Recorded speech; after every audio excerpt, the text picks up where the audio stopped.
আসসালামু আলাইকুম। আমি doctor Tanvir Ahmed, Mymensingh medical college. সবাইকে ব্রাদার্স সাজেশনের পক্ষ থেকে শুভেচ্ছা ও অভিনন্দন। সো আজকে আমরা কথা বলতে আসছি যে মেডিকেলের জন্য মোস্ট ইম্পর্টেন্ট একটা জায়গা, যে আমরা যে মেডিকেলের জিকের জন্য 10 নম্বর থাকে, তার মধ্যে 1 বা 2 নম্বর থাকে সাম্প্রতিক থেকে, এবং এটা প্রতি বছরই থাকে। মোটামুটি এই 1-2 নম্বর লাস্ট যে লেটেস্ট যে আমাদের ঘটনাগুলো বলি হয়, এবং এই ঘটনাগুলি থেকে সবসময় মোটামুটি আসে, এবং লাস্ট বিগত বছরগুলো আসছে এবং এই বছর ইনশাল্লাহ আসবে।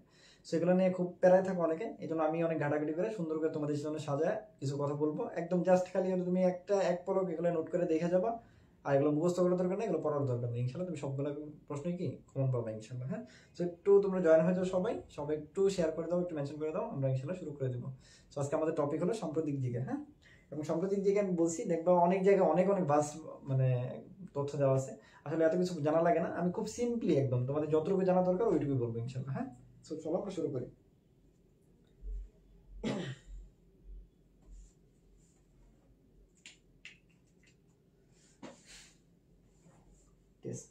মেডিকেল দিকে সাম্প্রতিক আমার মোস্ট ইম্পর্টেন্ট যে টপিকটা, সবার আগে যেটা নিয়ে আমি কথা বলবো সেটা হলো কি মুজিব বর্ষ। ঠিক আছে,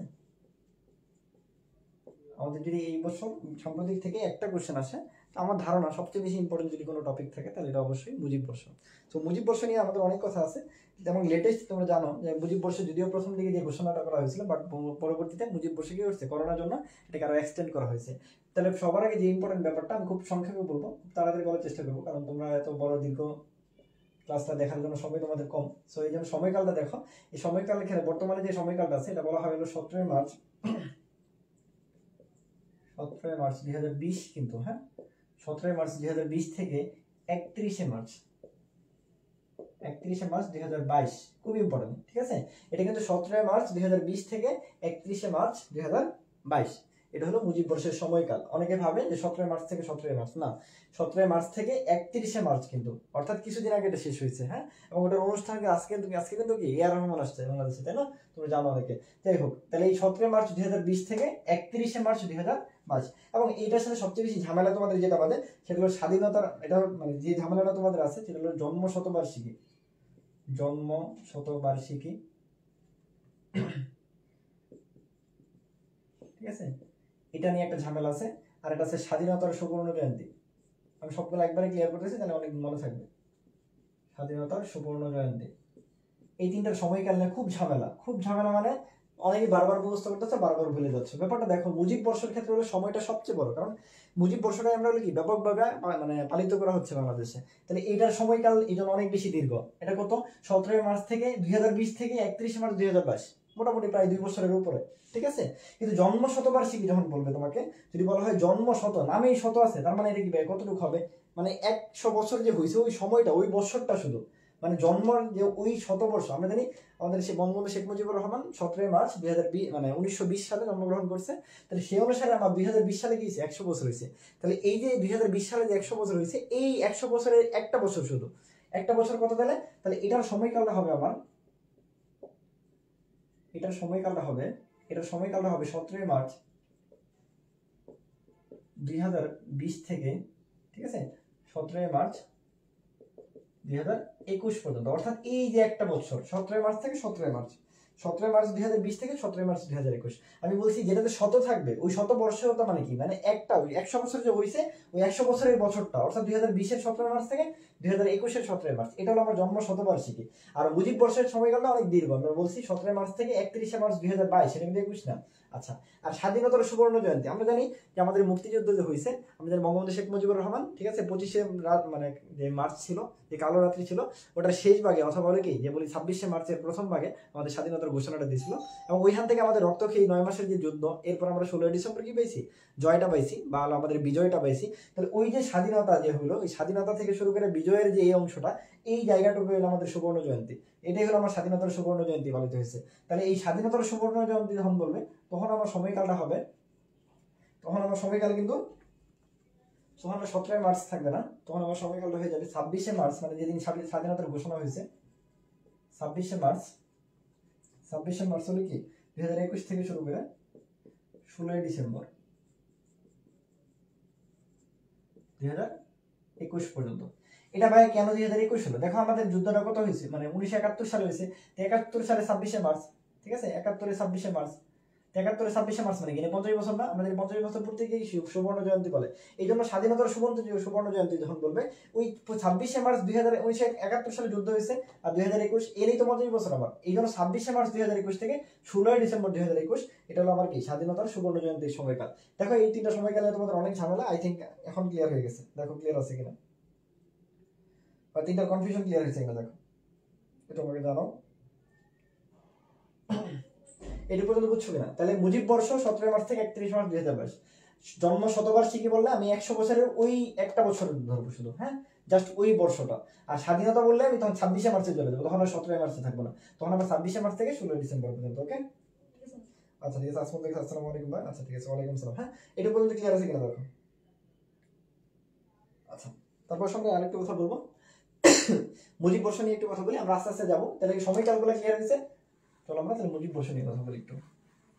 আচ্ছা, মুজিব বর্ষের ক্ষেত্রে মনে রাখবা এই মুজিব বর্ষে যে একটা লোগো আছে, তোমরা অনেকেই দেখছো যে লোগোটা আছে, এই লোগোর ডিজাইনার হলো সব্যসাচী হাজরা। হ্যাঁ, সব্যসাচী হাজরা। হ্যাঁ, নামটা মনে রাখবা, ডিজাইনার কে সব্যসাচী হাজরা। হ্যাঁ, আচ্ছা, তারপর এই মুজিব বর্ষের জন্য একটা ওয়েবসাইট আছে, যে ওয়েবসাইটটা আছে তার নাম হলো mujib100 হ্যাঁ .gov.bd। এটা তো মনে রাখবা, আমাদের মুজিব বর্ষের জন্য যে ওয়েবসাইটটা আছে এটা হলো mujib100.gov.bd। ঠিক আছে। এই তারপরে চলে আসলো, এটার একটা থিম সং ছিল মুজিব বর্ষের জন্য, একটা থিম সংটা হলো তুমি বাংলার ধ্রুবতারা,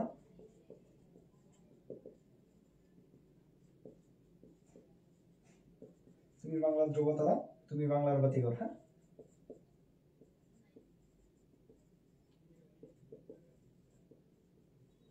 কি বলছি, এটা যে থিম সং, এটা তুমি বাংলার ধ্রুবতারা, তুমি বাংলা। আমি বলছি সাম্প্রতিক নিয়ে একদম এটাই একদম মুখস্থ করে ফেলবো, একদম অনেক কিছু করে ফেলবো এরকম না, তুমি জাস্ট দেখে যাবা। তোমার কাজ হলো সাম্প্রতিক নিয়ে যে এটা আসবে বা এরকম না, মানে আসতে পারে একটা অপশন, কিন্তু তুমি যদি একবার দেখে যাও তুমি অপশন ইনশাল্লাহ অবশ্যই পাবা। সো মুখস্থ না করে তুমি একটু জাস্ট দেখে যাও তাহলে হবে। আর এই যে থিম সং, এটা যে গীতিকার ছিল ওটার নামটা একটু দেখে যাইতে পারো জাস্ট খালি। হ্যাঁ, এটা যে গীতিকার ছিল ওটা হলো আব্দুল নাসের। হ্যাঁ, আব্দুল নাসের। হ্যাঁ, এই একটু মনে রাখতে পারো আর কি। আর মোস্ট ইম্পর্টেন্ট যেটা, এটা অবশ্যই মনে রাখবা, আমাদের মুজিব বর্ষ উপলক্ষে এই যে এই মাসে কি প্রশ্নটা অবশ্যই এই মাসে হয়েছে, কারণ এপ্রিলে যেহেতু পরীক্ষা, এই মাসের এই জন্য দিবসগুলো খুব ইম্পর্টেন্ট। দিবসের ক্ষেত্রে আমরা এই মুজিব বর্ষ উপলক্ষে আমরা জানি 1 মার্চ যেটা আছে, এই 1 মার্চকে কি দিবস হিসেবে ঘোষণা করছে? বিমা দিবস হিসেবে ঘোষণা করছে, খুব ইম্পর্টেন্ট। 1 মার্চকে কি করছে? বিমা দিবস হিসেবে ঘোষণা করছে, খুব ইম্পর্টেন্ট এটা, কারণ এই জন্য খুব ইম্পর্টেন্ট। হ্যাঁ, আর 2 মার্চ তো আমরা বলছি পতাকা উত্তোলন দিবস। ঠিক আছে, এরকম প্রত্যেকটা একটু মনে রাখবা। তার মধ্যে 1 মার্চটা খুব ইম্পর্টেন্ট, 1 মার্চটা মুজিব বর্ষ উপলক্ষে ঘোষণা করা হয়েছে, অর্থাৎ 1 মার্চকে মুজিব বর্ষ উপলক্ষে কি করা হয়েছে? বিমা দিবস হিসেবে ঘোষণা করা হয়েছে। ওকে, এর পর্যন্ত ঠিক আছে কিনা দেখো। আর আরেকটা জিনিস যেটা আমরা জানি মুজিব বর্ষ উপলক্ষে, যে মুজিব বর্ষে এই যে 17 মার্চ, এই 17 মার্চ আমরা জানি কি বঙ্গবন্ধুর জন্ম হয় 1920 সালে। এই জন্য 17 মার্চকে কি বলা হয়? শিশু দিবস বলা হয়। এটা খুব ইম্পর্টেন্ট, 17 মার্চকে কি বলা হয়? শিশু দিবস বলা হয়। ওকে, আর এই যে 17 মার্চ 100 বছর যে পূর্ণ হয়েছে আমাদের মুজিব বর্ষে, 17 মার্চ 2020, এই সময় আমাদের সপ্তম ব্যাংক নোট, ঠিক আছে, সপ্তম ব্যাংক নোট হিসেবে 200 টাকা উদ্ভাবন করা হয়। খুব ইম্পর্টেন্ট, এটাও খুব ইম্পর্টেন্ট। আমাদের সপ্তম ব্যাংক নোট কত? 200 টাকার নোট। এবং 200 টাকার নোট এটা কত তারিখে উদ্বোধন করা হয়েছে? 17 মার্চ, কত? 2020 সালে। ঠিক আছে, জন্ম মানে শেখ মুজিবুর রহমানের 100 বছর পূর্তি হিসাবে 17 মার্চ 2020 সালে আমাদের সপ্তম ব্যাংক নোট, কত টাকার নোট? 200 টাকার নোট। ঠিক আছে, এটা হলো কি চালু করা হয়। ঠিক আছে, এটা পর্যন্ত ক্লিয়ার আছে কিনা দেখো। তাহলে মুজিব বর্ষ সম্পর্কে এই কথাগুলো জানলে ইনশাআল্লাহ সাম্প্রতিক থেকে তুমি সব ধরনের কোশ্চেন, সব ধরনের পরীক্ষায় কম পাবে ইনশাআল্লাহ। তাহলে সময়কালটা বুঝছি, লোগোটা বুঝছি, ওয়েবসাইটটা বুঝছি, থিম সং একটু দেখে রাখতে পারো, একটু লেস ইম্পর্টেন্ট। ঠিক আছে, মোটামুটি দেখে রেখো। মুজিব বর্ষের উপলক্ষে 1 মার্চ কি বিমা দিবস বলা হয়েছে, আর আমরা মুজিব বর্ষে এই 17 মার্চকে শিশু দিবস বলা হয়। আর এই 17 মার্চ 2020 100 বছর পূর্তি হিসেবে আমাদের সপ্তম ব্যাংক নোট 200 টাকার নোট, অনেকে তোমরা ইউজও করছো হয়তো বা, এই 200 টাকার নোটটা চালু হয়েছে। ওকে, ঠিক আছে। ওকে, তাহলে মুজিব বর্ষ সম্পর্কে এতটুকু জানলে ইনশাআল্লাহ চলবে। হ্যাঁ, আচ্ছা,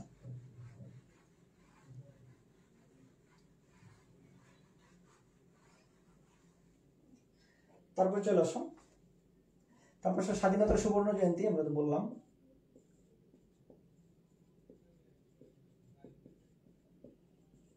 স্বাধীনতার সুবর্ণ জয়ন্তীর মধ্যে সময়কাল তো আমরা বলছি, সময়কাল যেটা বলছি এটাই। ঠিক আছে। স্বাধীনতা যখনই বলে ফেলবে, স্বাধীনতার সুবর্ণ জয়ন্তী বললে তখন আমাদের হলো 26শে মার্চ থেকে, ঠিক আছে, 26শে মার্চ থেকে 16ই ডিসেম্বর, হ্যাঁ 2021, হ্যাঁ 2021, হ্যাঁ। এটা যে লোগো ডিজাইনার ছিল, লোগো ডিজাইনের নামটা একটু দেখে রেখো, রামেন্দ্র মজুমদার আর প্রদীপ, রামেন্দ্র মজুমদার ও প্রদীপ চক্রবর্তী, হ্যাঁ এটা মনে রেখো আর কি, হ্যাঁ। তাহলে স্বাধীনতার সুবর্ণ জয়ন্তী এটা হলো 26শে মার্চ 2021 থেকে 16ই ডিসেম্বর। আমরা বলছি যখনই স্বাধীনতা বলবে, স্বাধীনতার আমরা যদি সুবর্ণ জয়ন্তী সবসময় 50 বছরে হয়, আর শতবার্ষিকীতে বোঝায় 100 বছর হয়। তো 100 বছরের শতবার্ষিকী সব কি হয়েছে আমার 1920 থেকে 2020 হয়েছে। আর এই যখনই হলো স্বাধীনতা বলবে, আমরা জানি স্বাধীনতা 1971 সালে হয়েছে, তো 1971 থেকে 50 বছর হলে 2021 লাগে, এই জন্য সব 2021, হ্যাঁ এই, ঠিক আছে। এটা পর্যন্ত ক্লিয়ার আছে কিনা দেখো।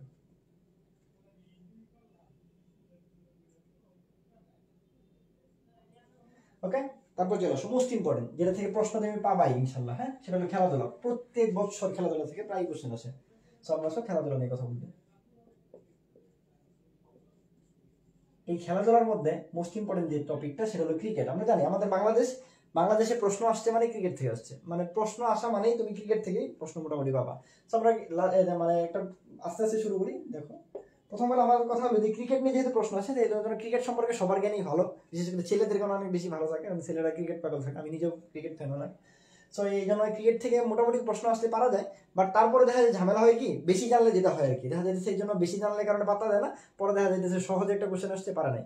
যেমন ওই যে মানে 2018 মনে হয় 17 বা 16, 17 বা 18তে একটা কোশ্চেন আসছিল, অস্ট্রেলিয়াকে বাংলাদেশ কত রানে হারাইছে। এই কোশ্চেনটা কিন্তু খুব ইজি ছিল, বাট দেখা যাচ্ছে অনেক বেশি প্রেশারের কারণে আমি দেখছি অনেক ভালো ভালো স্টুডেন্ট কি করে নেয়, এই কোশ্চেনটা পারে নাই। সো এই ভুলগুলো যাতে না করো এই জন্য আমরা একটু কথা বলতে আসছি। তো খেলাধুলার মধ্যে দেখো আমরা জানি বাংলাদেশ যে ক্রিকেট বোর্ড এটার নাম বিসিবি, ঠিক আছে। আর বাংলাদেশ যে ফুটবল ফেডারেশন এটার নাম বাফুফে, হ্যাঁ বাংলাদেশ ফুটবল ফেডারেশন। মনে রাখবা এই দুইটারই প্রতিষ্ঠা করা হলো 1972 সাল, হ্যাঁ দুইটারই প্রতিষ্ঠা করল কি স্বাধীনতার 1 বছর পরে কি হয়েছে, বাংলাদেশ ক্রিকেট বোর্ড এবং বাংলাদেশ ফুটবল ফেডারেশন দুইটাই কি সংগঠিত হয়েছে। আর আমাদের যে ক্রীড়া সংগঠন এটার নাম তোমরা জানো, এটার নাম হলো বিকেএসপি। এই বিকেএসপি সংগঠিত হয়েছে প্রতিষ্ঠিত হয়েছে 1986 সালে। এটা কিন্তু মেডিকেল কোশ্চেন ছিল, হ্যাঁ 2013 সালে ডাস ছিল, হ্যাঁ বিকেএসপি। সেই জন্য বিসিবি আর বাফুফে দুই গেল 1972 সাল, আর বিকেএসপি যেটা বাংলাদেশ ক্রীড়া শিক্ষা প্রতিষ্ঠান যেটা, এটা হলো 1986 সালে প্রতিষ্ঠা হয়, ঠিক আছে। আচ্ছা, তারপর চলো কিছু হলো আমরা সাল, আরো কিছু সাল শিখবো। যেমন সবার আগে আমরা ছিল ওয়ান ডে স্ট্যাটাস, খুব ইম্পর্টেন্ট আমাদের বর্তমানে যে বাংলাদেশ বর্তমানে যেটাতে সবচেয়ে বেশি স্ট্রং সেটা হলো ওয়ান ডে। এই ওয়ান ডে তে স্ট্যাটাস লাভ করি কত সালে, হ্যাঁ মনে রাখবো আমরা ওয়ান ডে তে স্ট্যাটাস লাভ করি, ওয়ান ডে স্ট্যাটাস লাভ করি হলো 1997 সালে, ঠিক আছে। তাহলে ওয়ান ডে স্ট্যাটাস বাংলাদেশ কত সালে পায়, 1997 সালে। আর এই যে ওয়ান ডে স্ট্যাটাস পাওয়ার পর বিশ্বকাপে প্রথম অংশগ্রহণ, হ্যাঁ দুইটা কিন্তু ভিন্ন জিনিস, বিশ্বকাপে অংশগ্রহণ।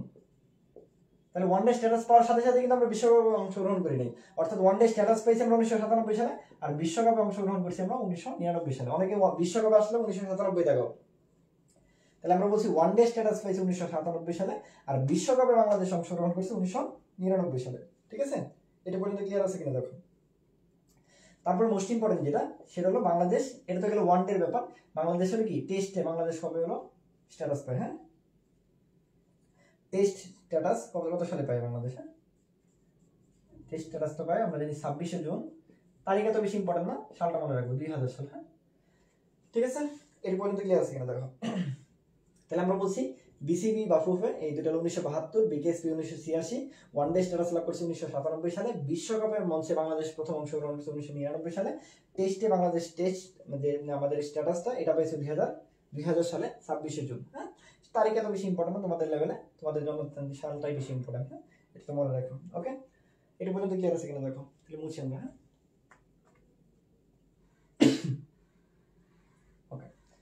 তারপর চলো আরো কিছু আমরা সাম্প্রতিক ঘটনা বলি, এগুলো তো গেলো আগের কাহিনী, যদিও সাম্প্রতিকের মধ্যেই বললাম, আগের কাহিনী বললাম, বাট সাম্প্রতিকের ঘটনা বলি। বলা হয় হলো একমাত্র ক্রিকেটার হিসেবে,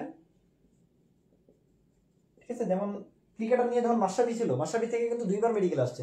বর্তমানে যেহেতু মাশরাফি নাই, সো এখন হলো মাশরাফি বাদ, মানে মাশরাফি সহই মনে রাখবা কিছু কিছু জিনিস যেগুলো আছে আগের থেকে।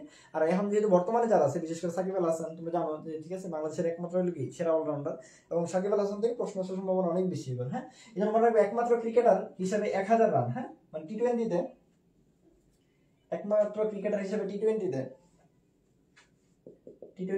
1000 রান, হ্যাঁ 1000 রান আর 100 উইকেট আছে, এরকম কার আছে বলো একমাত্র ক্রিকেটারকে, 1000 রান আছে, আর হলো কি এরকম একমাত্র ক্রিকেটার কে বাংলাদেশের বর্তমানে?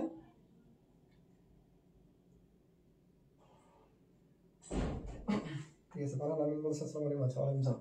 বলে একমাত্র ক্রিকেটার হিসেবে টি-20 তে 1000 রান আছে এবং 100 উইকেট আছে। হ্যাঁ, বাংলাদেশের একমাত্র অলরাউন্ডার সেটা কি সাকিব আল হাসান। হ্যাঁ, সাকিব আল হাসান। ওকে, আচ্ছা, এটা পর্যন্ত ক্লিয়ার আছে কিনা দেখো। তারপরে হলো আমরা জানি সাকিব লাস্ট কি করছে, যে বিপিএল হয়েছিল আমাদের, এই বিপিএল এ কি করছে, টানা 5 ম্যাচে গিয়েছে ম্যান অফ দ্য ম্যাচ হয়েছে। হ্যাঁ, তাহলে টানা 5 ম্যাচে কি কোনো প্লেয়ার গিয়েছে ম্যান অফ দ্য ম্যাচ হয়েছে কি সাকিব আল হাসান। ওকে, এই তারপরে চলে আসো, আমরা জানি আর বাংলাদেশের জন্য প্রথম ডাবল সেঞ্চুরি করছে কে?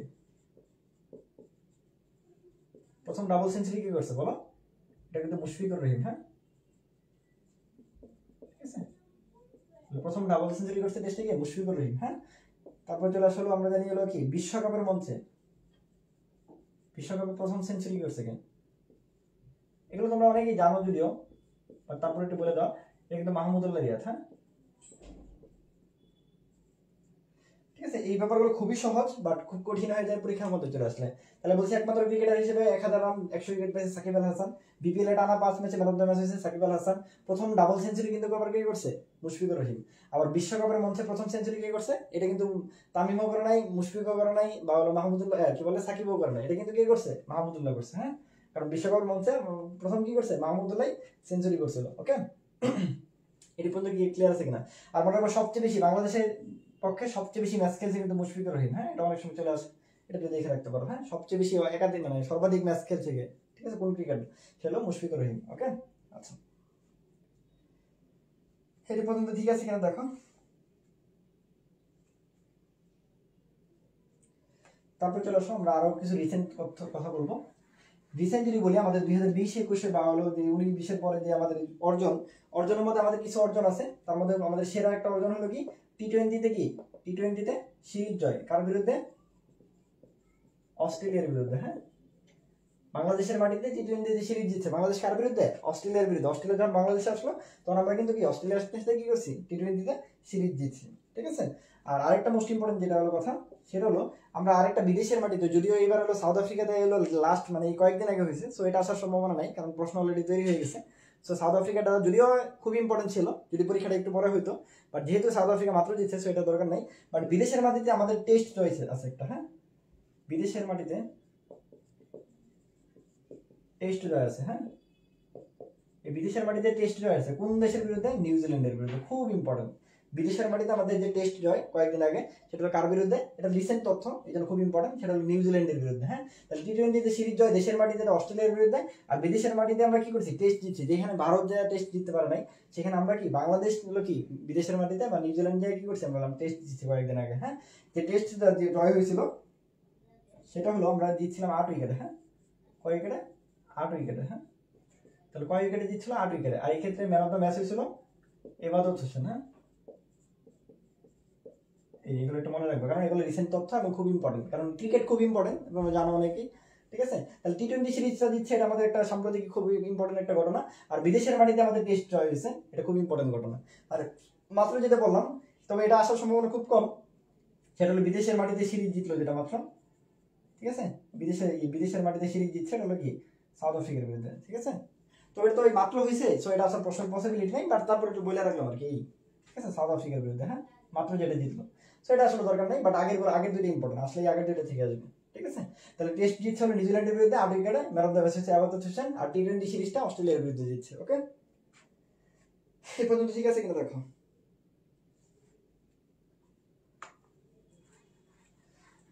আর তোমাদের জন্য এই খেলাধুলার মধ্যে আরেকটা যেটা বলি, আচ্ছা, সেটা হলো কি দাবা নিয়ে একটা খেলা আছে আমরা জানি। দাবাই গ্র্যান্ড মাস্টার কে হিসেবে আছে আমাদের? সেটা হলো নিয়াজ মুর্শেদ। হ্যাঁ, এটা জানো যদি সবাই অনেকেই, একটু নামটা একটু জাস্ট মনে রেখো কি নিয়াজ মুর্শেদ। মেয়েদের নিয়ে চলে আসো, মেয়েদের খেলাধুলার মধ্যে মোস্ট ইম্পর্টেন্ট যেটা হলো, সেটা হলো মেয়েদের আন্ডার-19 যে সাব ফুটবল আছে, জানো এই সাব ফুটবলের কি বলে চ্যাম্পিয়ন কে হয়েছিল? চ্যাম্পিয়ন কিন্তু বাংলাদেশ হয়েছে। হ্যাঁ, চ্যাম্পিয়ন কে? বাংলাদেশ। হ্যাঁ, তাহলে আন্ডার-19 সাব ফুটবলের ক্ষেত্রে চ্যাম্পিয়ন হয়েছিল বাংলাদেশ। কার বিরুদ্ধে বাংলাদেশ জিতছিল? বাংলাদেশ ভার্সেস কার ছিল? ইন্ডিয়ার খেলা ছিল। হ্যাঁ, কয় গোলে জিতছিল? 1-0 জিতছিল। হ্যাঁ, এই একটা গোল যে হয়েছিল, এই একটা গোলই করছিল হলো, তার নাম হলো কি আনাই মুগিনি, হ্যাঁ, বাংলাদেশের আনাই মুগিনি নামে যে আমাদের খেলোয়াড় আছে, ওই কি করছিল, একমাত্র একটা গোল করছিল। হ্যাঁ, এটা একটু মনে রেখো আর কি। হ্যাঁ, তাহলে আমরা জানি under-19 sub football Bangladesh champion হয়েছিল। ওই চ্যাম্পিয়নে বাংলাদেশ ইন্ডিয়াকে হারাইছিল, 1-0 গোলে হারাইছিল। আর ওই একমাত্র গোল যেটা আসছিল ওটা আনাই মুগিনির পা থেকে আসছিল। হ্যাঁ, ঠিক আছে। এই আর এছাড়াও খেলাধুলা নিয়ে আরেকটা যেটা মনে রাখতে পারো, আমাদের যে ইংলিশ চ্যানেল আছে, তোমরা জানো ইংলিশ চ্যানেল, ঠিক আছে, সেন্ট মার্টিন পর্যন্ত যে চ্যানেলটা কক্সবাজারের কর্নার থেকে ওই ইংলিশ চ্যানেল যে আছে, এই ইংলিশ চ্যানেলটা প্রথম যে পাড়ি দিয়েছে তার নাম ব্রজেন দাস। হ্যাঁ, ইংলিশ চ্যানেল পাড়ি দিয়েছে প্রথম যে, তার নাম কি, ব্রজেন দাস। এটার নামটা বলে রাখবা। তাহলে আমি আবারও বলতেছি, আমাদের ক্ষেত্রে হলো দাবার যে গ্র্যান্ড মাস্টার তার নাম হলো নিয়াজ মোরশেদ, ঠিক আছে। তারপর বলছি মেয়েদের ক্ষেত্রে আমরা বলছি আন্ডার-19 যে সাব ফুটবল আছে, এটাতে বাংলাদেশ চ্যাম্পিয়ন হয়েছিল। যে চ্যাম্পিয়নশিপটা হয়েছিল ওইখানে বাংলাদেশ ফাইনালে ইন্ডিয়াকে 1-0 গোলে হারাইছিল, এবং ওই একমাত্র গোলটা করছিল আনাই মুগিনি। এবং ইংলিশ চ্যানেল সর্বপ্রথম বাংলাদেশের ইংলিশ চ্যানেল পাড়ি দিয়েছিল এই কক্সবাজার থেকে ওই শুরু করে ওই 12 বা 14 কিলোমিটার, কত কিলোমিটার জানি, যে পথটা পানিতে পাড়ি দিয়েছিল সাঁতার কাটা, সেটা হলো কি ব্রজেন দাস। হ্যাঁ, নামটা একটু মনে রেখো।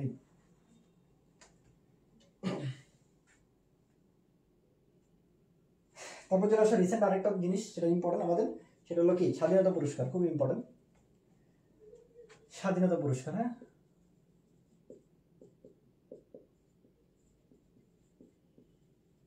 আচ্ছা, স্বাধীনতা পুরস্কার চলে আসা। স্বাধীনতা পুরস্কারের মধ্যে মনে রাখবা, বাংলাদেশে যত হলো কি বেসরকারি পুরস্কার আছে তার মধ্যে মনে রাখবা, তোমরা জানো যে 21 পদক আছে, স্বাধীনতা পুরস্কার আছে, এরকম অনেক কিছু আছে। তার মধ্যে মনে রাখবা এটা হলো কি, মানে সবচেয়ে বেশি এটা কি ধরো বলা হয়, এটা কিন্তু প্রথম পুরস্কার। হ্যাঁ, মানে সবচেয়ে, মানে সর্বোচ্চ পুরস্কার, প্রথম পুরস্কার না তো, বাংলাদেশের বেসরকারির মধ্যে কি সর্বোচ্চ পুরস্কার। হ্যাঁ, তাহলে আমাদের বেসরকারি যত পুরস্কার আছে এর মধ্যে কি সর্বোচ্চ পুরস্কার, ঠিক আছে। অনেকে ভাবে 21 পদক মানে সর্বোচ্চ পুরস্কার, না, মনে রাখবা বাংলাদেশের জন্য সর্বোচ্চ পুরস্কার হলো স্বাধীনতা পুরস্কার। আর আমরা যেহেতু মেডিকেল পরীক্ষা দিবা, এই জন্য আমাদের শুধুমাত্র চিকিৎসা জানলেই হবে। হ্যাঁ, তাহলে স্বাধীনতা পুরস্কার পাইছে চিকিৎসা বিজ্ঞানে, আমি আমার গ্রুপ থেকে বলছিলাম, ব্রাদার্স অ্যাসোসিয়েশন থেকে, তোমরা দেখছো চিকিৎসা বিজ্ঞানে কয়জন পাইছে, 2 জন পাইছে। হ্যাঁ, কয়জন পাইছে, 2 জন, ঠিক আছে। 2 জনের মধ্যে কি আছে, আমাদের 1 নম্বর হলো কি ডাক্তার কনক কান্তি বড়ুয়া স্যার। হ্যাঁ, কনক কান্তি বড়ুয়া স্যার। আর আরেকজনকে ডক্টর কামরুজ্জামান স্যার। হ্যাঁ, ডক্টর কামরুল ইসলাম স্যার। হ্যাঁ, তারা 2 জন তাদের অনন্য অবদানের জন্য কি পেয়েছে, নোবেল স্বাধীনতা পুরস্কার পেয়েছে। তাহলে চিকিৎসা বিজ্ঞানে কয়জন স্বাধীনতা পুরস্কার পেয়েছে, 2 জন। 2 জনের মধ্যে একজনের নাম কি ডাক্তার কনক কান্তি বড়ুয়া স্যার, আরেকজন ডাক্তার কামরুল ইসলাম স্যার। খুব ইম্পর্টেন্ট। হ্যাঁ, এটা অবশ্যই মনে রাখবা। হ্যাঁ, ওকে, ঠিক আছে। তারপর চলে আসে মোস্ট ইম্পর্টেন্ট আমাদের, যেটা থেকে প্রশ্ন আসবে, মানে কি শিওর আসবে, ঠিক আছে। এবং প্রতি বছর লাস্ট যত বছর ধরে প্রশ্ন আসতেছে, বারবার একটা জিনিস থেকে প্রশ্ন আসছে, পদ্মা সেতু, ঠিক আছে। পদ্মা সেতু নিয়ে একদম মাস্ট, এ টু জেড সব জানতে হবে। হ্যাঁ, পদ্মা সেতু নিয়ে মানে কোনো কিছু মিস করা যাবে না, পদ্মা সেতু সম্পর্কে খুব স্বচ্ছ ধারণা থাকতে হবে। হ্যাঁ,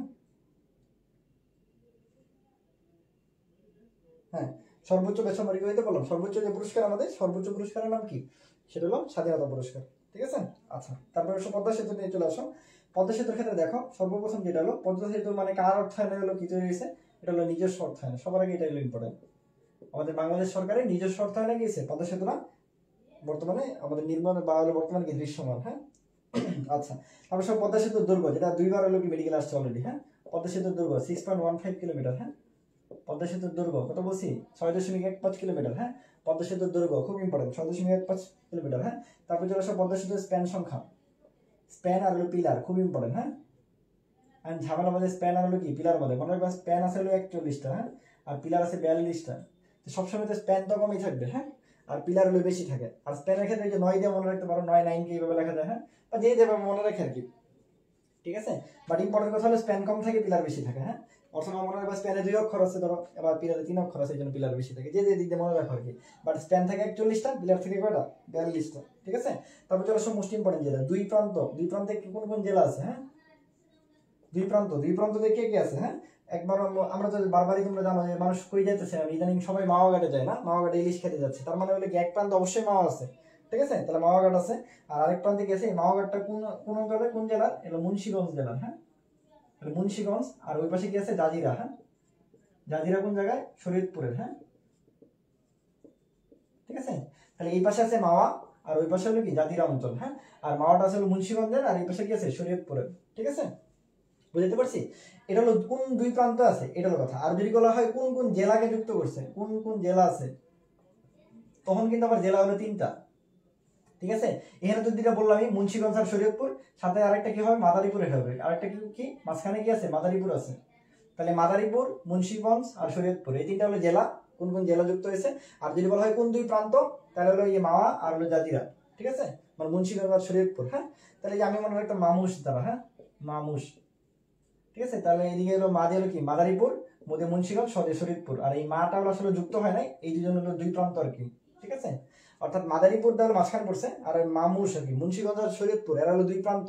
আর মুন্সিগঞ্জের মাওয়া ঘাট তো আমরা জানি এটা। ঠিক আছে, আর এদিকে আছে জাজিরা। ঠিক আছে, আর মাদারীপুরের ক্ষেত্রে যেটা আছে, মাদারীপুরের যে অংশটা এটাকে শিবচর বলে, মনে রাখলে মনে রাখতে পারো একটু, শিবচর অঞ্চল আর কি। হ্যাঁ, নাম মনে রাখলে দরকার নেই, বাট জেলাগুলো ইম্পর্টেন্ট। হ্যাঁ, ঠিক আছে, এটা পর্যন্ত ঠিক আছে কিনা দেখো। তারপর চলে আসলে নির্মাণকারী প্রতিষ্ঠান। যদিও পদ্মা সেতু থেকে অনেক তথ্য, বাট আমি যতটুকু বলতেছি এতটুকু মনে রাখলে চলবে। আর পদ্মা সেতুর ওই একটা তথ্য মিস করা যাবে না, এটা একদম ইনফিনিটি স্টার, বিশ্বাস করে তুমি পদ্মা সেতু নিয়ে একটা কোশ্চেন পাবা ইনশাল্লাহ। তারপর হচ্ছে নির্মাণকারী প্রতিষ্ঠান, আমরা জানি এটা কি প্রতিষ্ঠান, মানে নির্মাণকারী প্রতিষ্ঠানের সহযোগিতা কি করতেছে, পুরোটাই চায়নারা করতেছে। হ্যাঁ, তাহলে এই ক্ষেত্রে হলো চায়না রেলওয়ে মেজর ব্রিজ। হ্যাঁ, তার নাম কি, চায়না রেলওয়ে মেজর ব্রিজ। হ্যাঁ, ঠিক আছে, তাহলে চায়না রেলওয়ে মেজর ব্রিজ এটা নির্মাণকারী প্রতিষ্ঠান। আর এক্ষেত্রে নদী শাসন কে করছে, নদী শাসন আরেকটা ব্যাপার জানো, যে আমরা জানি একটা ব্রিজ যখন করতে যাই তখন কি করতে হয়, মোস্ট ইম্পর্টেন্ট একটা ব্যাপার কি, যে হলো নদী শাসনের ব্যাপারটা। কারণ আমাদের জানি পদ্মা একটা খরস্রোতা নদী, এবং এই যে হলো প্রায় হলো দিক পরিবর্তন করতেছে। হ্যাঁ, এরপর গভীরতা, মানে অনেক কিছু, অনেক ব্যাপার স্যাপার থাকে, যারা আসলে এগুলো নিয়ে কথা বলে কাজ করে তারা অনেক কিছু জানে। তো ওটার জন্য একটা ব্যাপার হলো কি নদী শাসন, যে নদীটাকে কিভাবে শাসন করবে। যে এটার ক্ষেত্রে কে কাজ করছে, এটা হলো সিনো হাইড্রো, সিনো হাইড্রো। হ্যাঁ, সিনো হাইড্রো কর্পোরেশন আর কি। হ্যাঁ, সিনো হাইড্রো কর্পোরেশন। ভাই হাইড্রো মানে কি পানি, সো বোঝা যাচ্ছে নদীতে পানি থাকে, তাহলে হাইড্রো যখনই থাকবে তখন বুঝবো নদী শাসন। অর্থাৎ নদী শাসন কে করছে, সিনো হাইড্রো কর্পোরেশন। আর নির্মাণকারী প্রতিষ্ঠান হলো চায়না রেলওয়ে মেজর ব্রিজ। ঠিক আছে, চায়না রেলওয়ে মেজর ব্রিজ। আর এই নদী শাসনটা কত কিলোমিটার করতে হয়েছে, 12 কিলোমিটার পর্যন্ত। হ্যাঁ, এটা একটু মনে রাখতে পারো, বা বেশি এত ইম্পর্টেন্ট না। তাহলে পদ্মা সেতু নিয়ে যতগুলো কথা বলছি শিওর থাকো, 1 নাম্বার তুমি ইনশাআল্লাহ মেডিকেলে পাইতেছো, এটা যদি ঠিক মতো করে যেতে পারো। শুধু পদ্মা সেতু, বাকিগুলো যদি নাও পেরে যাও। ঠিক আছে, বুঝতে পারছি কিনা।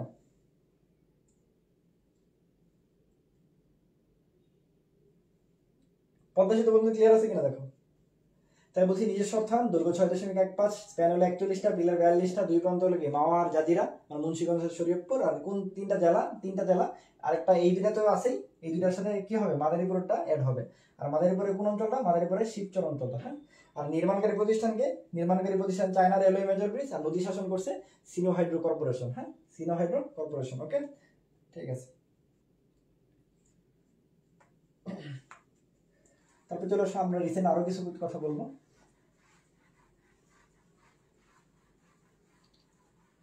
সেগুলো আমাদের এরপরে চলবো আমরা দুইটা মোস্ট ইম্পর্টেন্ট, একটা হলো রামপাল বিদ্যুৎ কেন্দ্র, ঠিক আছে, আর একটা হলো রূপপুর। ঠিক আছে, আমরা জানি রামপাল যে বিদ্যুৎ কেন্দ্র আছে, রামপালটা হলো কি, এটা কি বিদ্যুৎ কেন্দ্র, এটা কয়লা ভিত্তিক। ঠিক আছে, আর রূপপুর যেটা আছে এটা পারমাণবিক। হ্যাঁ, এই দুটো বেশি ইম্পর্টেন্ট কথা। ঠিক আছে, রামপাল হলো কি বলছি, কয়লা ভিত্তিক, আর রূপপুর কি বলছি, পারমাণবিক। ঠিক আছে, এই রামপালটা কোন কোন জেলায় আছে, যে রামপাল কই আছে, বাগেরহাট জেলায় আছে। হ্যাঁ, তাহলে রামপাল এলাকায় আছে, বোঝাই যায়, তাহলে বাগেরহাট জেলায় আছে। আর রূপপুরটা কোথায় আছে, বা ঈশ্বরদী পাবনা। হ্যাঁ, ঠিক আছে, তাহলে রূপপুরটা আছে ঈশ্বরদী পাবনা, আর ওটা আছে কি বাগেরহাট। ঠিক আছে, বাগেরহাট। বাগেরহাটের কোন নদীর তীরে যদি কখনো আসে, তাহলে মনে রাখবো পশুর নদীর তীরে। হ্যাঁ, পশুর নামে একটা নদী আছে, নদীর তীরে। হ্যাঁ, আচ্ছা, রামপালের দিকে কি আছে, বা সুন্দরবন আছে, তাই না। সুন্দরবনের মানে ওই পাশে কি আছে, আমরা জানি সুন্দরবনের 62% কিন্তু বাংলাদেশে, আর বাকি যে 38% এটা কিন্তু ভারতে। তার মানে ভাই সুন্দরবন যেহেতু রিলেটেড, রামপাল যেহেতু সুন্দরবন রিলেটেড, তাহলে ওই অঞ্চলগুলো কি অবশ্যই ভারত নিয়ন্ত্রণ করে। এই জন্য রামপাল বিদ্যুৎ কেন্দ্রের সহায়তা সবকে দিচ্ছে ভারত। ঠিক আছে, আর রূপপুরের ক্ষেত্রে, রূপপুর হচ্ছে যে পারমাণবিক বিদ্যুৎ, পারমাণবিকের ক্ষেত্রে কি তখন তো আর ভারতের সাথে কানেকশন নাই, তখন এটা দিছে কি রাশিয়া। হ্যাঁ, ভাঙায় ভাঙায় একটু মিলাই মিলাই মনে রাখবে, তাহলে দেখবো অনেকদিন মনে আছে। ঠিক আছে, আর এটা হলো কি ভাই, এটা কয়লা ভিত্তিক, এটা হলো কি পারমাণবিক ভিত্তিক। যেহেতু এটা পারমাণবিক ভিত্তিক, তাহলে এটার ক্ষমতা অবশ্যই ভাই কি হবে, বেশি হবে। ঠিক আছে, আর এটার ক্ষমতা অবশ্যই কি হবে ভাই, কম হবে। এটার ক্ষমতা ক্ষেত্রে বলা হয় এটা হলো 1320, আর এটার ক্ষমতা হলো 2400। ঠিক আছে, এটা ইম্পর্টেন্ট। তাহলে কি বলছি, মেগাওয়াট আর কি। হ্যাঁ, ঠিক আছে, এটা মেগাওয়াট।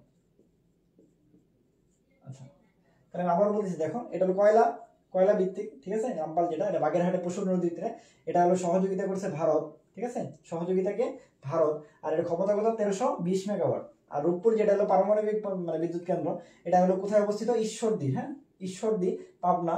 আর এটা সহযোগিতা করছে কি কোন দেশ? রাশিয়া। আর এটা ক্ষমতা কত? এটা অবশ্যই যেহেতু হলো পারমাণবিক, অবশ্যই কি ক্ষমতা কি হবে? বেশি হবে। এই জন্য এটা কত? 2400 মেগাওয়াট, হ্যাঁ। আর এই পারমাণবিকের এটার স্থায়িত্ব হলো 50 বছর, হ্যাঁ, কারণ যেহেতু পারমাণবিক বেশি দিন এটা স্থায়িত্ব হবে না, এই জন্য 50 বছর। ওকে, ঠিক আছে। এই তাহলে এত মনে রাখো, দুটো বিদ্যুৎ কেন্দ্র ক্লিয়ার হয়েছে। রামপাল, রূপপুর, হ্যাঁ, মনে রাখবা যেটাতে প বেশি থাকে ওটা পারমাণবিক, আমি এটা এইভাবে মনে রাখতাম। রামপালে প একটা আছে, এটার জন্য কয়লা, ঠিক আছে। রূপপুরে দেখো প দুইটা আছে, এই জন্য এটা পারমাণবিক। যেটাতে প বেশি থাকবে সেটা হলো পারমাণবিক, ঠিক আছে। এই জন্য রূপপুরে এটা পারমাণবিক, হ্যাঁ। আর যেটাতে প বেশি ওটাই পাবনা। এই সহজ করে টেকনিক করে মনে রাখবে, রূপপুরে প দুইটা আছে পারমাণবিক, রূপপুরে প আছে, এই জন্য পাবনা, ঠিক আছে। এই তাহলে এই ক্ষেত্রে হলো, আর এটাতে কি আছে? এটাতে রাশিয়া আছে, আর ওটাতে ভারত আছে। বলছি ওটার সাথে কি আছে? সুন্দরবন রিলেটেড। সুন্দরবন যেহেতু রিলেটেড, তাহলে অবশ্যই ভারত নিয়ন্ত্রণ করবে, এই জন্য ওটা সহযোগিতা করছে ভারত, হ্যাঁ। আচ্ছা, তারপর ছোট ছোট কিছু কথা। তারপরে বলা হয় কি, তোমাদের যদি বলা হয় প্রথম গভীর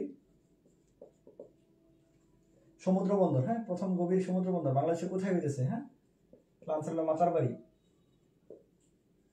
ঠিক আছে। প্রথম গভীর সমুদ্র বন্দর কোথায় হইতেছে? মাতারবাড়ি, ঠিক আছে। তারপরে তোমাদের বলা হয় যদি হলো প্রথম সামুদ্রিক গ্যাস ক্ষেত্র,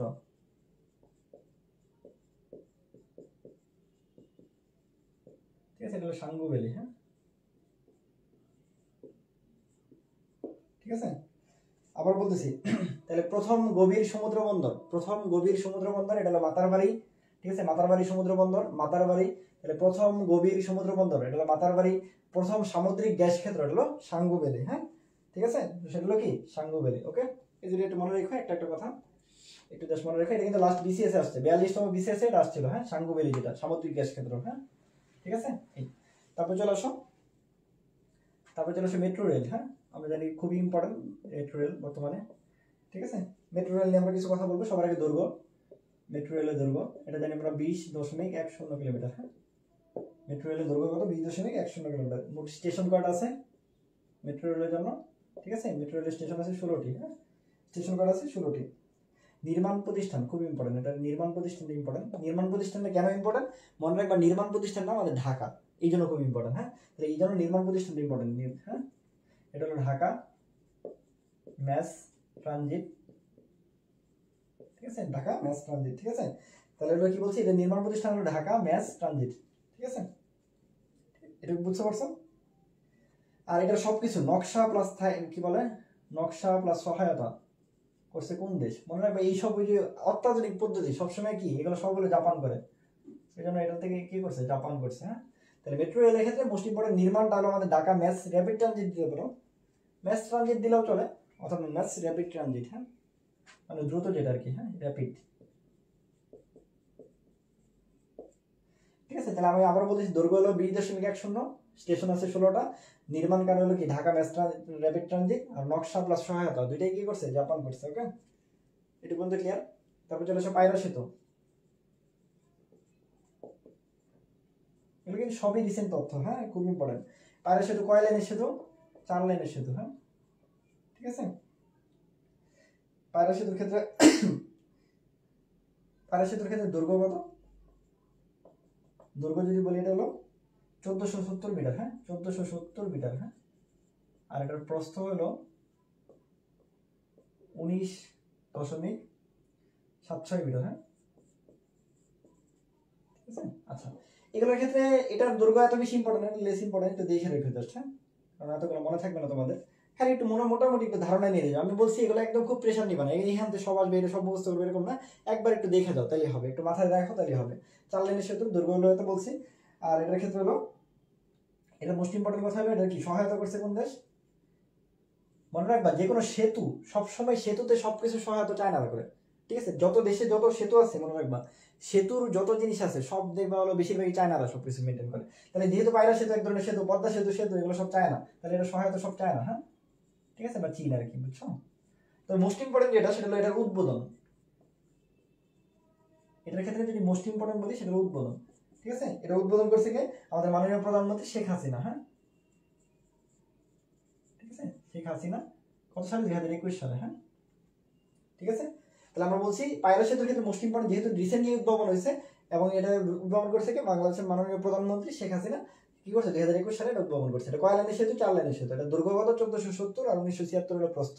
আর সহায়তা করছে সব চীন, কারণ আমরা বলছি সেতু থাকলেই সবসময় চীন দিব আমরা। ওকে ঠিক আছে, ওকে তাহলে চলো আমরা মুছে ফেলি একটু।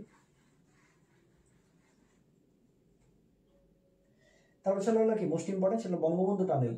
বঙ্গবন্ধু টানেল, হ্যাঁ বঙ্গবন্ধু টানেল। হ্যাঁ বঙ্গবন্ধু টানেলের ক্ষেত্রে এটা কোন নদীর তীরে অবস্থিত? বঙ্গবন্ধু টানেলটা ছিল কর্ণফুলী নদী। হ্যাঁ কোন নদীতে? কর্ণফুলী নদী। হ্যাঁ এটা দৈর্ঘ্য কত? এটা 3.4 কিলোমিটার। ঠিক আছে, কর্ণফুলী নদী।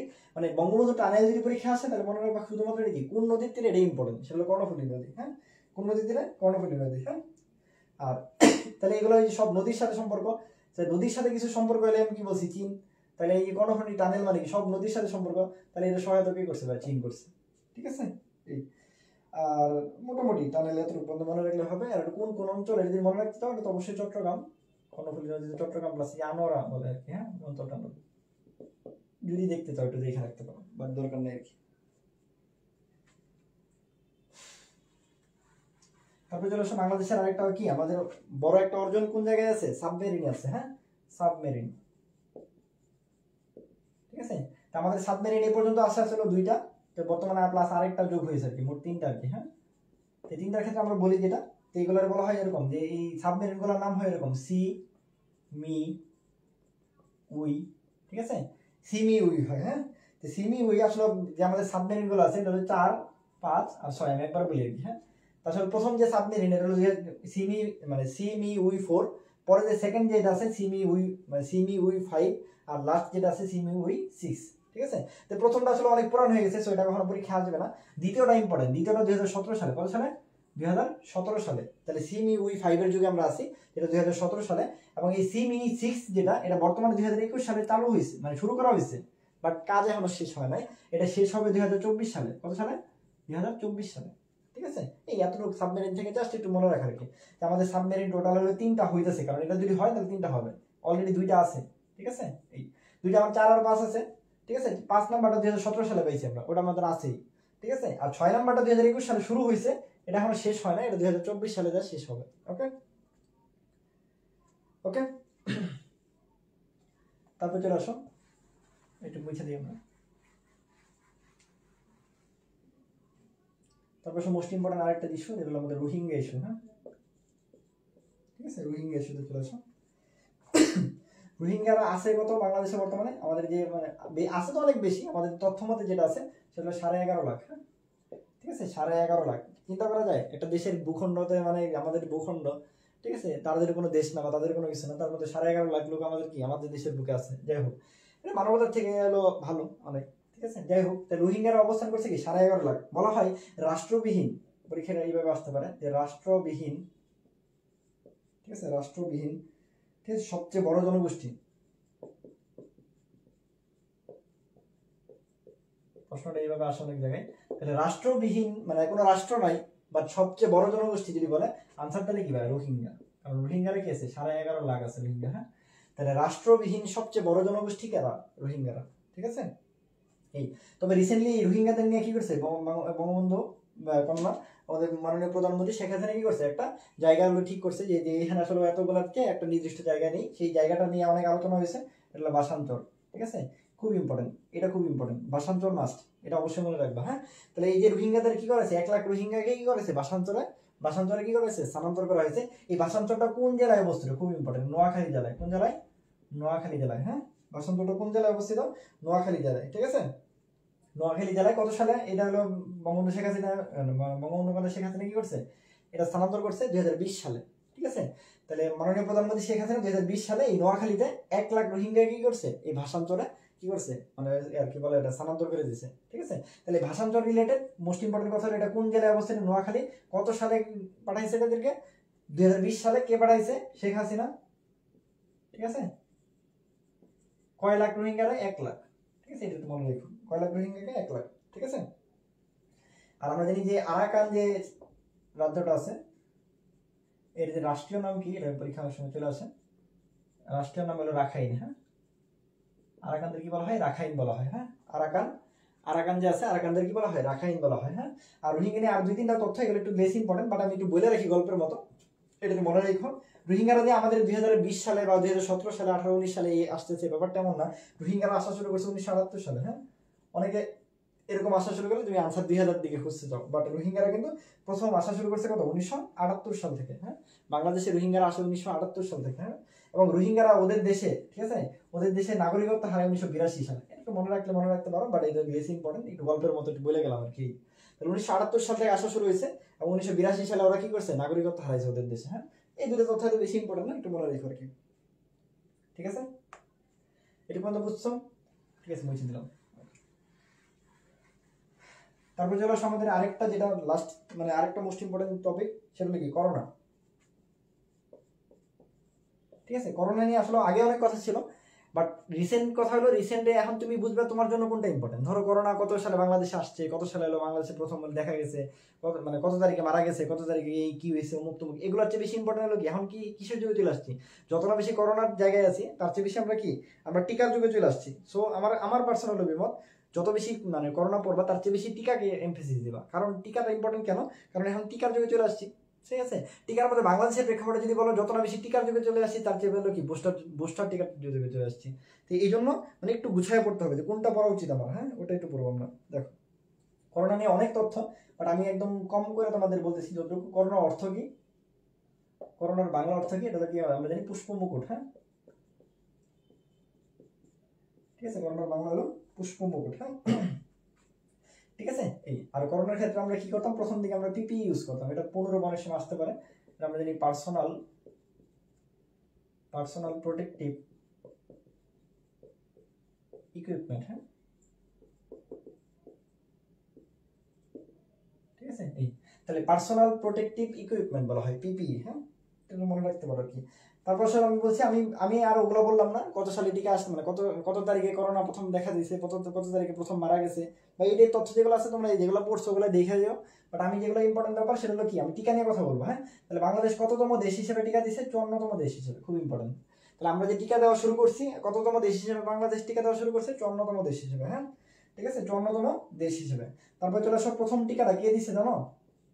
প্রথম টিকা প্লাস প্রথম বুস্টার, যেটা বুস্টার টিকা, দুইটাই একজন ব্যক্তি দিছে। ঠিক আছে, দুইটাই একজন ব্যক্তি দিছে। তোমরা নাম জানো তার? ঠিক আছে, তার নাম কিন্তু রেনু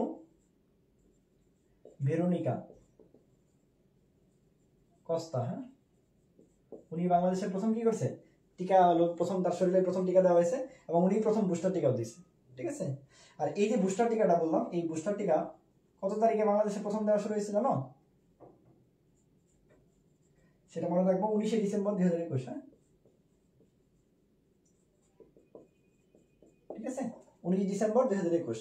তাহলে প্রথম বুস্টার টিকা কত তারিখে দিচ্ছে? 19 ডিসেম্বর 2021। কে দিছে? রেনু ভেরোনিকা কস্তা। কততম দেশ হিসেবে বাংলাদেশ টিকা দেওয়া শুরু করছে? 54তম দেশ হিসেবে। ওকে, 54তম দেশ হিসেবে।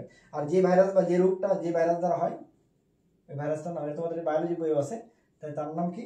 তার নাম কিন্তু সার্স কোভ 2 আর কি। হ্যাঁ, একটু মনে রেখো, এই ভাইরাসটা আছে, ভাইরাসের নাম কি? SARS CoV 2। ঠিক আছে, আর লাস্ট যে আমাদের প্রকরণটা আসছে, করোনার যে লাস্ট প্রকরণ, এটার নাম কি? ওমিক্রন। হ্যাঁ, ঠিক আছে, আমরা যে করোনা কাকে বেশি আক্রমণ করে? ফুসফুসকে। কাকে আক্রমণ করে? ফুসফুসকে। হ্যাঁ, এই মোটামুটি করোনা থেকে এতটুকু জানলেই মোটামুটি চলবে ইনশাআল্লাহ। ঠিক আছে, ওকে, তারপরে চলে আসুন। তাহলে বুঝে দিলাম। হ্যাঁ, প্রকরণ ওমিক্রন, এই সার্স-কোভ 2, এই দুটো মনে রেখা, আর ফুসফুসকে আক্রমণ করে। তারপরে চলে আসে জাতিসংঘ। আর কয়েকটা টপিক আছে আমাদের।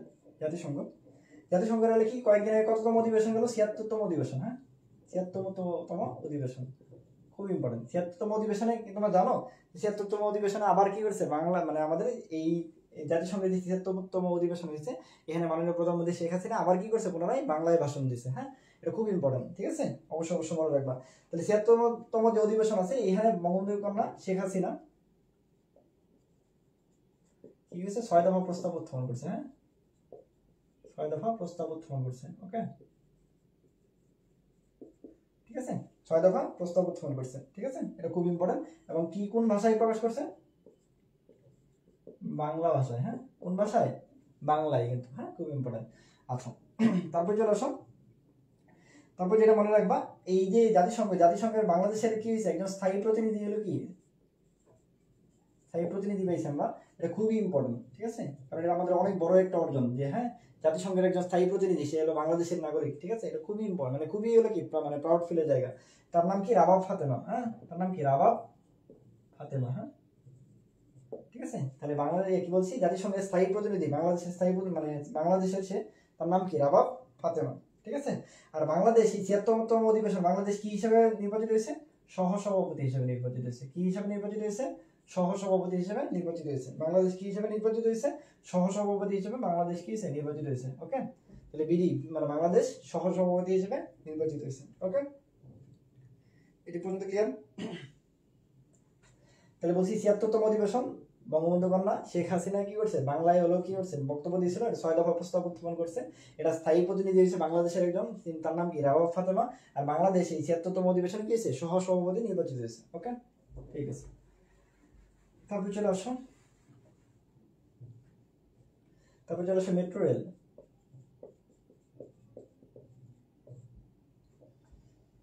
সরি, মেট্রো রেল তো বলে ফেলছি, মেট্রো রেল লাগবে না। তারপর যেহেতু তুমি মেডিকেল পরীক্ষা দিচ্ছ, মেডিকেল কলেজ নিয়ে তোমাদের একটু কথা বলি। ঠিক আছে, তোমরা জানো যে সরকারি মেডিকেল কলেজ, ঠিক আছে, সরকারি মেডিকেল কলেজ কয়টা আছে বর্তমানে? 40টা। ঠিক আছে, আমার জানা মতো যতটুকু আমি জানি, সরকারি মেডিকেল কলেজ আছে 40টা। হ্যাঁ, আর যদি বলা হয় মেডিকেল বিশ্ববিদ্যালয়, কলেজ যদি না বলে বিশ্ববিদ্যালয় বলে, বিশ্ববিদ্যালয় প্রস্তাবিত 5টা আছে। হ্যাঁ, প্রস্তাবিত, কিন্তু সবগুলো এখনো হয় নাই। তাহলে বিশ্ববিদ্যালয় বললে 5টা, আর যদি কলেজ বলা হয় তাহলে 40টা। হ্যাঁ, ঠিক আছে। এই আর আমরা জানি বর্তমানে কি করা হয়েছে, একটা বৃহত্তম বার্ন ইনস্টিটিউট মানে তৈরি করা হয়েছে, বৃহত্তম বার্ন ইনস্টিটিউট। ঠিক আছে, বৃহত্তম বার্ন ইনস্টিটিউট, যেটা 500 শয্যা বিশিষ্ট। হ্যাঁ, খুব ইম্পর্টেন্ট, 500 শয্যা বিশিষ্ট। যেখানে আগে হলো কি, আগে এরকম পুরানো মানে যারা পুড়ে যেত, এই পুরানো ফলে আগে এলো সিটি পাওয়া যেত না। বিশেষ করে কোনো মেডিকেলে কোনো জায়গায় কি নাই, এরকম ভালো কোনো শয্যা বিশিষ্ট কি নাই, মানে জায়গা নাই বা কোনো ওয়ার্ড নাই বা কিছু নাই। সেখানে আমাদের মাননীয় প্রধানমন্ত্রী শেখ হাসিনা একজন বাংলাদেশে কি বৃহত্তম কি করছে, বার্ন ইনস্টিটিউট তৈরি করছে, এটা 500 শয্যা বিশিষ্ট। হ্যাঁ, এটার নাম কি? Sheikh Hasina burn institute. হ্যাঁ, শেখ হাসিনা বার্ন ইনস্টিটিউট। হ্যাঁ, নামটা একটু মনে রাখবো। ওকে, ঠিক আছে। আচ্ছা, তারপর আসলে রিসেন্ট কিছু আমাদের তথ্য, তার মধ্যে আমাদের একজন প্রধান বিচারপতি হয়েছে, তার নামটা একটু দেখে রাখতে পারো, কারণ খুব গুরুত্বপূর্ণ ব্যক্তি নি, আর অনেকে আছে আসলে, তারপর ওনারটা একটু দেখে আর কি। হ্যাঁ, প্রধান বিচারপতি নাম হাসান ফয়েজ সিদ্দিকী। হ্যাঁ, হাসান ফয়েজ সিদ্দিকী। ঠিক আছে, তাহলে প্রধান বিচারপতি, আমাদের বর্তমানে প্রধান বিচারপতি, তার নাম কি? হাসান ফয়েজ সিদ্দিকী। ঠিক আছে, আচ্ছা। তারপর আমরা কিছু কথা বলে দিই, তোমাদের কিছু জিনিস আছে, এগুলো একটা স্টার দিয়ে মনে রাখবা। নির্ভীক নামে একটা ভাস্কর্য আছে, নির্ভীক, এটা কোথায় অবস্থিত? এটা নোয়াখালীতে। নির্ভীক নামে একটা ভাস্কর্য আছে, এটা কোথায় অবস্থিত? নোয়াখালীতে। তারপরে মনে রাখবা চেতনার স্বাধীনতা। ঠিক আছে, চেতনার স্বাধীনতা। ঠিক আছে, চেতনার স্বাধীনতা, এটা কোথায় অবস্থিত? এটা গাজীপুরে। হ্যাঁ, এটা এগুলো একটু মনে রেখে আর কি। হ্যাঁ, আচ্ছা, প্রথমটা একটু মুছে দিই, তাহলে বুঝতে প্রবলেম হবে না। তাহলে নির্ভীক নামে যেটা আছে এটা হলো কি নোয়াখালীতে অবস্থিত। চেতনার স্বাধীনতা যেটা আছে এটা কি গাজীপুরে অবস্থিত। তারপরে হলো তর্জনী ভাস্কর্য নামে একটা ভাস্কর্য আছে, তর্জনী ভাস্কর্য। ঠিক আছে, এটা হলো মুক্তির ডাক বলা হয়েছে, তর্জনী ভাস্কর্যকে কি বলা হয়েছে? মুক্তির ডাক। হ্যাঁ, এটা মনে রেখো, এটা হলো তর্জনী ভাস্কর্য অলি মাহমুদের। হ্যাঁ, অলি মাহমুদ, কি বলছি? অলি মাহমুদ। এটা দেখে রাখো, এগুলো এগুলো খুব বেশি ইম্পর্টেন্ট এরকম না। আর আমরা জানি কয়েকদিন আগে কি হয়েছে, বাংলাদেশের জাতীয় স্লোগান, খুব ইম্পর্টেন্ট এটা। হ্যাঁ, এটা মাস্ট, এটা অবশ্যই মনে রাখবা। হ্যাঁ, জাতীয় স্লোগান হিসেবে ঘোষণা করা হয়েছে কাকে? জয় বাংলাকে। হ্যাঁ, তাহলে বর্তমানে আমাদের জাতীয় স্লোগান কি? জয় বাংলা। ঠিক আছে, আর আরেকটা আছে শেখ মুজিব স্কোয়ার, শেখ মুজিব স্কোয়ার। হ্যাঁ, শেখ মুজিব স্কোয়ার, এটা কোথায় অবস্থিত? পঞ্চগড়ে অবস্থিত। ঠিক আছে, তাহলে আমি আবার বলে দিই তোমাদের, নির্ভীক এটা কোথায় অবস্থিত? নোয়াখালীতে। নির্ভীক কোথায় অবস্থিত বলো? আচ্ছা, নির্ভীক কোথায় অবস্থিত? নোয়াখালীতে। চেতনার স্বাধীনতা কোথায় অবস্থিত? গাজীপুরে। তর্জনী ভাস্কর, যেটাকে মুক্তির ডাক বলা হয়েছে, এটা অলি মাহমুদের। হ্যাঁ, আচ্ছা। আর জাতীয় স্লোগান হিসেবে বাংলাদেশে কোনটা স্বীকৃত এখন? সেটা আমরা জানি জয় বাংলা। আর শেখ মুজিব স্কয়ার নামে একটা জায়গা আছে, এটা কোথায় অবস্থিত? পঞ্চগড়। ওকে, আচ্ছা। লাস্ট কিছু তথ্য আমি হলো তোমাদের বলে দিব, এগুলো খুবই ইম্পর্টেন্ট। সেটা বঙ্গবন্ধু নিয়ে কিছু তথ্য, যদিও রিসেন্টের সাথে রিলেটেড, আমি একটু বলে দিই বঙ্গবন্ধু রিলেটেড, কারণ বঙ্গবন্ধু রিলেটেড পরীক্ষার জন্য খুবই ইম্পর্টেন্ট। ঠিক আছে, এই জিনিসগুলো ভুল করা যাবে না। আমি মোটামুটি একটু বলে দিচ্ছি কিছু কিছু জিনিস, আর বাকিগুলো কালকে বলার চেষ্টা করবো। হ্যাঁ, কালকে ইনশাল্লাহ মেডিকেলের জন্য তোমাদের লাস্ট যেগুলো কি বলে, মেডিকেলের মুক্তিযুদ্ধের জন্য লাস্ট মানে যে টপিকগুলো খুব ইম্পর্টেন্ট, যেটাতে প্রশ্ন তুমি পাবা, ইনশাল্লাহ কালকে একটা 10টার সময় একটা ক্লাস নিবো ইনশাল্লাহ। ওই ক্লাসে একটু মোটামুটি বলে দেবো, একটু জাস্ট দেখে যাওয়া, কারণ এখন পেশা ছাড়া পড়াশোনা করবা, কোনো কিছু নতুন কিছু পড়বা না, একটু শুনে রাখলাম, ভালো লাগলো এই আর কি। ঠিক আছে, আচ্ছা। আসলে আমরা একটু কথা বলি কিছু কথা নিয়ে। আমরা যে বঙ্গবন্ধুর ক্ষেত্রে জানি কি, বঙ্গবন্ধু তোমরা তো বললাম প্রথম জন্ম হলো কি 17 মার্চ 1920, এবং 17 মার্চকে কি বলা হয়েছে? শিশু দিবস হিসেবে ঘোষণা করা হয়েছে। এবং বঙ্গবন্ধু পরবর্তীতে যত কাহিনী আছে তোমরা ঘটনাবলী এমনি নর্মালি জানো, ওগুলো পড়বা, বলে আমি আর বলতেছি না। মোটামুটি আমি কিছু কথা বলি। যেমন হলো আমরা জানি কি 1972 সালে কি আছে, 8 জানুয়ারি উনি হলো জেল থেকে মুক্তি পায়। আর 10 জানুয়ারি কি আসে? 10 জানুয়ারি আমাদের দেশে আসে। এই জন্য আমাদের এই 10 জানুয়ারি কি বলা হয়? স্বদেশ প্রত্যাবর্তন দিবস। 10 জানুয়ারি কি বলা হয়েছে? স্বদেশ প্রত্যাবর্তন দিবস। ঠিক আছে। আর আরেকটা কথা আমরা জানি, বঙ্গবন্ধুর নামে একটা পুরস্কার ইউজ করছে একটা সংস্থা, তার নাম কি? ইউনেস্কো। ইউনেস্কো কি করছে? বঙ্গবন্ধু, এটা আমাদের জন্য অনেক বড় একটা অর্জন। ঠিক আছে, ইউনেস্কো কি করছে? বঙ্গবন্ধুর জন্য একটা পুরস্কার ঘোষণা করছে। হ্যাঁ, তাহলে বঙ্গবন্ধুর নামে পুরস্কার চালু করছে কোন সংস্থা? ইউনেস্কো। বঙ্গবন্ধুর নামে কি করছে? নামে পুরস্কার চালু করছে। হ্যাঁ,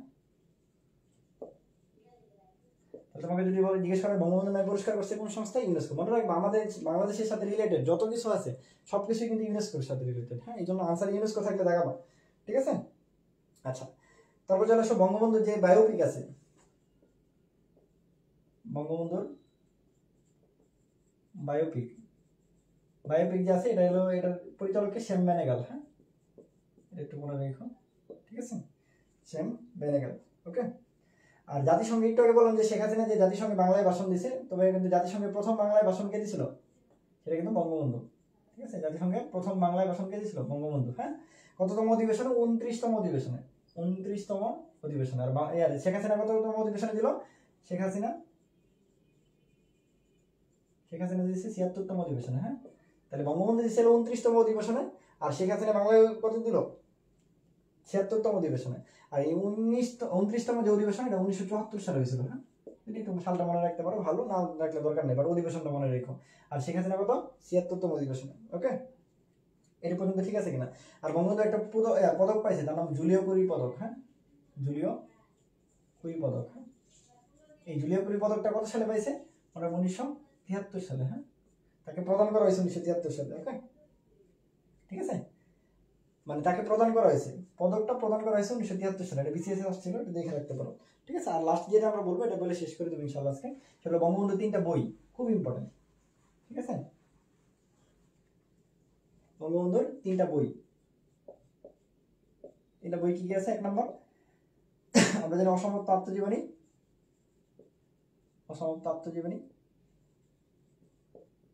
ঠিক আছে, তারপর 2 নম্বর আছে হলো কি আছে? কারাগারের রোজনামাতা।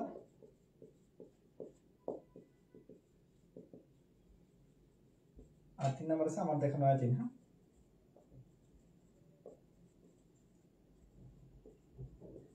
ঠিক আছে, তাহলে এই 3টা বই মাস্ট, একদম এই 3টা বই ভুল করাই যাবে না। তাহলে অসমাপ্ত আত্মজীবনী, কারাগারের রোজনামাচা, আর হলো আমার দেখানো আয়াতিন।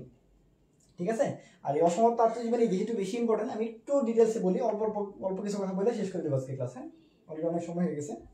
আচ্ছা, অসমাপ্ত আত্মজীবনীর ইংলিশটা আমরা দেখো, এটা দ্য আনফিনিশড। ঠিক আছে, দ্য আনফিনিশড। ঠিক আছে, মেমোরিজ, এইটা খুব ইম্পর্টেন্ট। ঠিক আছে, দেখো এই জায়গায় কি দেয়? মেমোরিজ দেয়, MORIES দেয়। হ্যাঁ, মেমোরিজ দেয়। তুমি নিজেও কোনোদিন খেয়াল করো, বিশ্বাস করো আমি কয়েকদিন আগে এটা মাত্র খেয়াল করছি।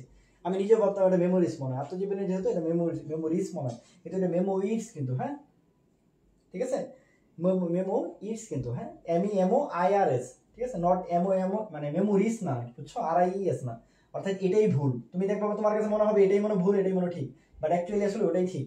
ঠিক আছে, বইয়ের নাম কখনো এইভাবে হয় না। ঠিক আছে, তো মেমোরিজ না কিন্তু। হ্যাঁ, মেমোরিজ আর কি, দ্য আনফিনিশড মেমোরিজ, ইংলিশে পড়ে রাখবে। আর এটা প্রকাশ কত সালে? প্রকাশ হলো 2012, হ্যাঁ কত সালে? 2012, ঠিক আছে। এটার ভূমিকা কে লিখছে? ভূমিকা লিখছে শেখ হাসিনা, হ্যাঁ এটা ভূমিকা লিখছে শেখ হাসিনা। আর এটার প্রচ্ছদ কে লিখছে? সমর মজুমদার, হ্যাঁ এগুলো একটু দেখে রাখবে আর কি, হ্যাঁ ঠিক আছে। আর এটার ক্ষেত্রে অনুদিতর কথা কয়টা ভাষায় আছে? লাস্ট আমি যেটা পাইছি এ পর্যন্ত এটা হলো 16টি ভাষায়, হ্যাঁ সর্বশেষ হলো গ্রিক, ঠিক আছে। বই আরো অনেক কম বেশি থাকতে পারে, বাট লাস্ট পর্যন্ত আমি 16টা ভাষায় পেয়েছি এবং সর্বশেষ যে ভাষা তার নাম হলো গ্রিক, ঠিক আছে। আর তারপরে এটার ইংরেজি অনুবাদক কে? ইংরেজি অনুবাদক সেটা হলো ডক্টর ফখরুল আলম, হ্যাঁ ঠিক আছে। ডক্টর ফখরুল আলম উনি কোন বিশ্ববিদ্যালয়? ঢাকা বিশ্ববিদ্যালয়ের ইংরেজি অধ্যাপক, হ্যাঁ ঠিক আছে। তাহলে মনে রাখবা বঙ্গবন্ধু যতগুলো বই আছে সবগুলোর ইংরেজি অনুবাদক একজনই, ঠিক আছে। সবগুলোর ভূমিকা লিখছে একজনই, শেখ হাসিনা। তাহলে এই দুটো সবার ক্ষেত্রে কমন, শেখ হাসিনা আর ইংরেজি অনুবাদক, ঠিক আছে। তাহলে আমরা বলছি সবগুলোর ভূমিকা লিখছে শেখ হাসিনা, সবগুলোর অনুবাদক কে? সবগুলোর অনুবাদক হলো ডক্টর ফখরুল আলম, উনি ঢাকা বিশ্ববিদ্যালয়ের ইংরেজি অধ্যাপক, ওকে। তাহলে আর কারাগারের রুজনামাতা থেকে কি এক্সট্রা মনে রাখবা? কারাগারের রুজনামাতা যেটা আছে, কারাগারের রুজনামাতা এটা কত সালে প্রকাশ হয়েছে? খালি এটা মনে রাখবো, 2017 সাল। কত সাল? 2017। আর এটা কত সাল? 2012। আর এটার ভূমিকা কে লিখছে? শেখ হাসিনা। এটার ইংরেজি অনুবাদক কে? ডক্টর ফখরুল আলম, ঠিক আছে। মোটামুটি এতটুকু যদি মনে রাখতে পারো ইনশাল্লাহ আমার বিশ্বাস পারবা সবকিছু, ঠিক আছে। আর আরেকটা আর দুইটা লাস্ট কথা বলে শেষ করি, এটা পর্যন্ত ক্লিয়ার করি তো।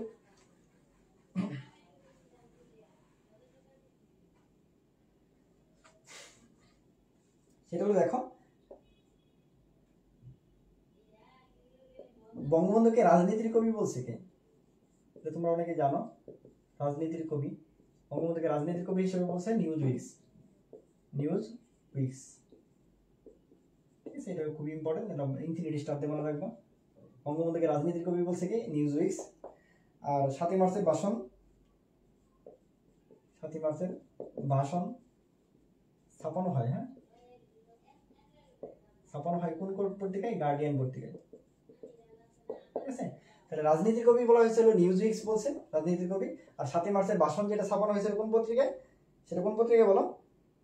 সেটা হলো গার্ডিয়ান পত্রিকায়, ঠিক আছে। তাহলে রাজনীতির কবি বলছে নিউজ উইকস, আর 7ই মার্চের ভাষণ ছাপানো হয়েছে গার্ডিয়ান পত্রিকায়। আর দুইটা জাদুঘর আছে, জাস্ট এটা মনে রাখবো একটু, বঙ্গবন্ধু সামরিক জাদুঘর, হ্যাঁ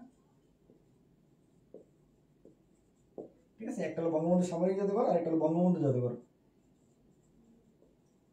ঠিক আছে। যদি মনে রাখবা যখন এই সামরিক মনে রাখবা, সামরিক জাদুঘর যেটা হলো বিজয় সরণিতে আছে। কোথায় আছে? বিজয় সরণি, বিজয় সরণি ঢাকা। আর শুধু বঙ্গবন্ধু জাদুঘর যেটা আছে এটা ঢাকা সেনানিবাস, ঠিক আছে। তাহলে বলছি সামরিক জাদুঘর যখন আছে এটা হলো বিজয় সরণি, আর শুধু বঙ্গবন্ধু জাদুঘর আছে ঢাকা সেনানিবাসে, ঠিক আছে। এই দুটো মনে রেখো, তাহলে মোটামুটি চলবে। মোটামুটি রিসেন্ট তথ্যাবলী থেকে এর বাইরে কিচ্ছু করা দরকার নেই, নতুন করে কোনো বই কোনো শীট কোনো কিছু, ঠিক আছে, এগুলো না পড়ে তুমি টুকটাক এই মানে আমি যতটুকু বলছি এতটুকু যদি দেখে যেতে পারো আমার বিশ্বাস ইনশাল্লাহ এর বাইরে কোনো কোশ্চেন আসবে না, ঠিক আছে। বুঝতে পারছো? আরো কিছু যদি তোমাদের জানার থাকে তোমরা আমাকে কমেন্ট করে জানাইতে পারো, আমি ইনশাল্লাহ চেষ্টা করবো। আর কালকে ইনশাল্লাহ মুক্তিযুদ্ধ নিয়ে আমরা লাস্ট একটু কথা বলে দিব, তোমাদের একটু শুনে গেলে হয়তো তোমাদের ইনশাল্লাহ কমেন্ট করতে পারো সরাসরি, হ্যাঁ। সো ওটা দেখতে পারো কালকে ইনশাল্লাহ 10টায় আরেকটা ক্লাস নেবো ইনশাল্লাহ লাস্ট আমাদের ওটাই হলো জিকের লাস্ট ক্লাস, ঠিক আছে।